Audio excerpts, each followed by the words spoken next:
Hello, everybody. I'm very pleased to be here, and it's quite a full room. And I'd like to thank Michelle. I suppose my talk is kind of like Dermot's, but maybe it's back to front. Here, let's go. I'm going to read, if you don't mind, because I want to try and stick to my 10 minutes. When one begins to discuss the future of our aesthetics and architecture, one of the many matters that comes to mind is the question of beauty. Particularly in our challenging and changing world, do we discuss beauty in the 21st century, or is it no longer relevant? I think this is a very important question, because there are so many practical things to sort out, it seems, that seem to get in the way. Keats had no such doubts in the 1820s when he published his Ode to the Grecian Urn, ascribed as one of the most beautiful ever written. He rather controversially announces at the end that beauty is truth and truth beauty. That is all you need to know on earth. And that, I suppose, in a way, what we're looking at here, what we're listening to, is the confidence and optimism of youth. But it also brings to mind a comment made by Conor Skehan at the RI conference last October. Discussing the future role of the architect in society, he said, "People who produce art create beauty, and that is one of the most important things we should be engaged in doing. It is the one thing that still remains fully within the realm of the profession, given the aspects of the field, given that many of the aspects of the field seem to be under threat by other specialists." When you think about it, it is true, and it places on our shoulders an enormous responsibility. As I do not think that he meant this in a superficial way, nor do I think that he meant that buildings always have to be extraordinary, but I do think that he was also referring to integrity of intent, as very often it is down to the architect to create how things are in response to a set of circumstances. So where does this leave us in terms of the other aspect, that of sustainability? I think that new rules for the environment will affect techniques of construction on the one hand and strategies on the other, but that in the end design is about ideas and content and has always risen to the challenges of constraint and is very often defined by these constraints, seeing them as opportunities.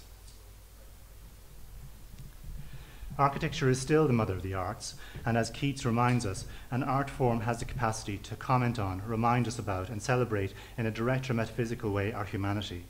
It has the capacity at any given moment to reflect the condition of society, its culture, values, and preoccupations. Aesthetics are how things look, how they are, how they feel, how they sound, have always played a huge role in this. And are aesthetics purely visual? Well, certainly if we consider the way the media and communications have infiltrated our lives, the visual aspect has become more and more present over all other aspects. But Juhani Palasma, in this particular book that I refer to here, and before him Steen Eiler Rasmussen, remind us that while the visual has become more important, that architecture is a bodily experience, and that sound, smell, touch are also significant components as part of an aesthetic. In this regard, architecture has the capacity to help us transcend reality on many different scales and connect with what it is that really makes us human, rising above the ordinary. Architecture as an art form is set apart, while with many other art forms the object is crafted by an individual and it is the piece that gives enjoyment. With architecture, so many vested interests are involved in the creation of something that surrounds us literally and physically. So many rules determine its appearance, its presence, but this does not obstruct the opportunity to make something of lasting value. Nor do we see this as changing in the future. The art of responsibility? Well, since the 1960s, as the image shows us here, that is, each and every one of us now has a concept of our world in terms of its wholeness, its completeness as a single entity, and its finiteness. More recently, we have also become, or have a growing awareness of its vulnerability, and the impact that we as human beings over all creatures have on its resources and its destiny.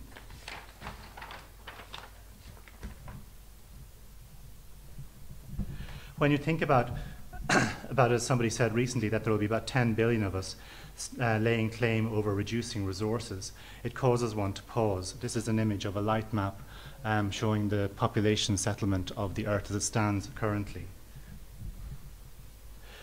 So what is the future of aesthetics or beauty in this demanding situation? We are certainly building more than ever before, and we will need to do so if we are to accommodate society adequately. Surely this must mean that we build sensibly and carefully and with the future in mind. Commenting on the way we build, the artist Mary Ruth Walsh in A Material World illustrates a critical postmodernist vision that is at once enticing and forbidding. The work is designed in question to question the ironic contradiction of transitory environments where shopping malls have a lifespan of 50 years and the new big boxes are designed to last only 20. Why, therefore, do we construct them of materials that will take hundreds of years to biodegrade, outliving the building that originally housed them? The architecture setting is at once anywhere and nowhere. Can this be sustainable as a strategy, I ask? If there was ever a compelling reason to make lasting, beautiful things, or if not temporary but useful things that protect the environment, then I think certainly this is a case. So what about aesthetics in the market? Has it responded to sustainability? With capitalism as the most accepted economical model, formal novelty and branding, along with the ideology of newness, have become transparently associated with the workings of the market. Sustainability in this context is unfortunately no exception, another marketing tool. The condition of perpetual novelty undermines cultural continuity. We can see its impact in two extremes, the concept of branding in architecture and the ubiquitous anywhere architecture, which does not alter from continent to continent, irrespective of climate or location. It has been said that a more radical formal strategy is one that considers the existing and the known. Does the projecting of a future mean that we break with the past? Kenneth Frampton, the well-known writer and critic on architecture, quotes a Polish philosopher whose name escapes me when he says that there is no innovation without tradition and no tradition without innovation. For aesthetics to have a future, my instinct is that it will always have to evolve in some way from our reimaginings of the past. In architecture, there will always be an interest in the new. As an art form, it is a driver for possibilities, that man will find a better place, a better way, no more than any other artistic endeavour, find ever newer ways of expressing himself and defining his relationship with place. So there will always be an element of utopia and an element of the unattainable. Do we now have to think globally? The world is a big place, however, a piece of work will always be local. From our own perspective, we are interested in placemaking, places for human interaction, places for opportunity, places to be, environments that are crafted out of need and respond to the condition of its immediate context, but open to University of Technology. We use the term sustainable in a broader sense than something defined, often relying on the strategies from the past, for example, and that have been tried and tested. Even back to the Romans and their ventilation systems, or the chimney stack effect of a courtyard house in Seville, or the terrace gardens of Machu Picchu holding water. We have to be careful and understand that our role is privileged. The things we make go beyond us forever and become part of society, which makes one feel very humble indeed. We are interested in stable environments, not static environments, stable environments that contribute to our well-being as humans. Does permanence contribute to stability? Well, there are qualities of permanence that are also important to us. In architecture, in Merrion Square, for example, which I don't have a slide up here, unfortunately, it got lost, it's not just the grand elegance of each house and its beautiful proportions, but it's also the working environment, sash windows that ventilate, shutters that control light or keep in the heat.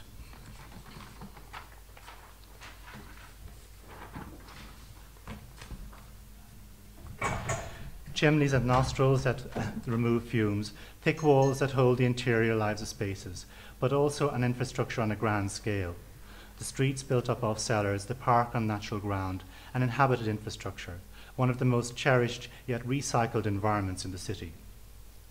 It is many of these features that were interpreted by us in our making of the Department of Finance here in Merrion Row.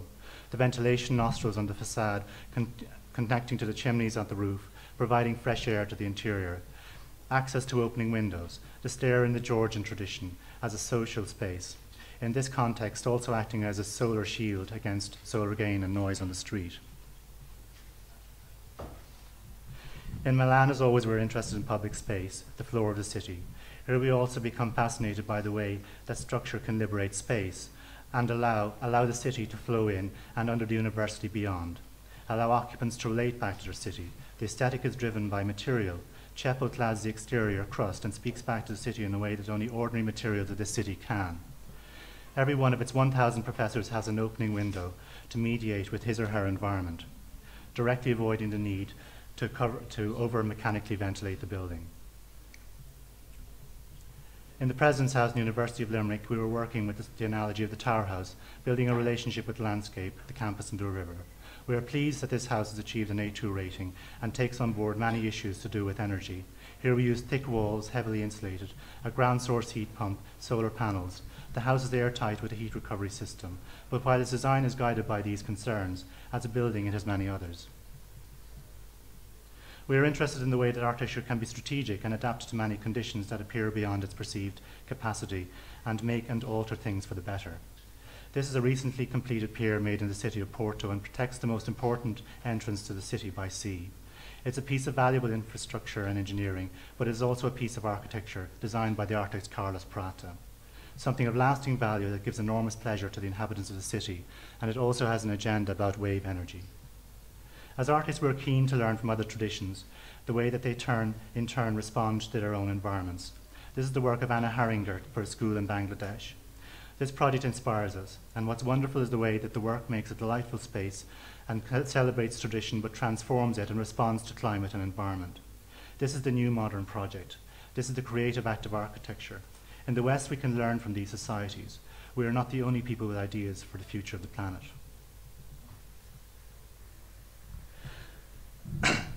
The future will also be about recycling environments. At home, we will learn new techniques about existing, what we do with overbuilding, and how do we absorb it creatively and collectively.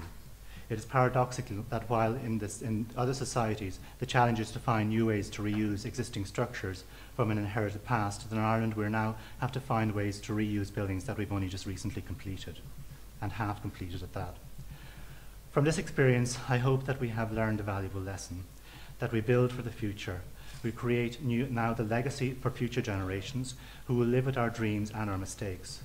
The past continues to remind us that we have a responsibility towards the future, even if we cannot predict it precisely, a responsibility to hold the ground for the core values of architecture, no matter what the circumstances. Thank you.